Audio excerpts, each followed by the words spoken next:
PC നിയമനങ്ങളിൽ കൂടുതൽ കരുത്തനായി governor Arif Muhammad Khan. നിയമനങ്ങളിൽ കോടതിയിൽ നിന്നും തുടർച്ചയായി തിരിച്ചടി നേരിടുന്നതോടെ സർക്കാർ പ്രതിരോധത്തിലായി. സുപ്രീം കോടതിയുടെയും ഹൈക്കോടതിയുടെയും വിധിയടക്കം ഉയർത്തി PC നിയമനങ്ങളുമായി മുന്നോട്ട് പോകാനാണ് രാജ്ഭവന്റെ നീക്കം. സംസ്ഥാനത്തെ സർവകലാശാലകളുമായി ബന്ധപ്പെട്ട വിഷയങ്ങളിൽ സർക്കാരുമായി യാതൊരു വിട്ടുവീഴ്ചയ്ക്കുമില്ലെന്ന് ഉറപ്പിക്കുന്നതാണ് ചാൻസലർ കൂടിയായ ഗവർണർ ആരിഫ് മുഹമ്മദ് ഖാന്റെ നടപടികൾ.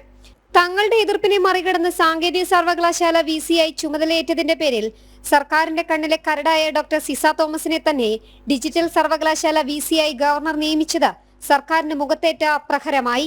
ഇതിനു പുറമെയാണ് പ്രൊഫസർ K ശിവപ്രസാദിനെ സാങ്കേതിക സർവകലാശാല VCയായി നിയമിച്ചത്.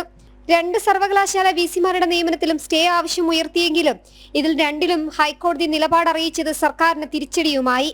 ഇതോടെയാണ് സർവകലാശാലകളുടെ അധിപനായ ഗവർണർ കൂടുതൽ കരുത്തനാകുന്നത്. VC നിയമനങ്ങളിൽ തനിക്ക് പൂർണ്ണ അധികാരമുണ്ടെന്ന ഹൈക്കോടതി വിധി ഉയർത്തിയാണ് ഗവർണറുടെ തുടർ നടപടികൾ. UGC റെഗുലേഷൻ ആക്ട് പ്രകാരം അധികാരം വിനിയോഗിച്ചതും VC നിയമനങ്ങളിൽ സർക്കാരിന് തിരിച്ചടിയായി.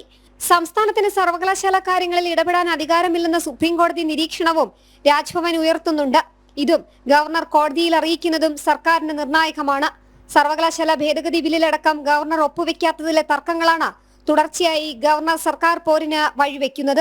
ജനം, തിരുവനന്തപുരം.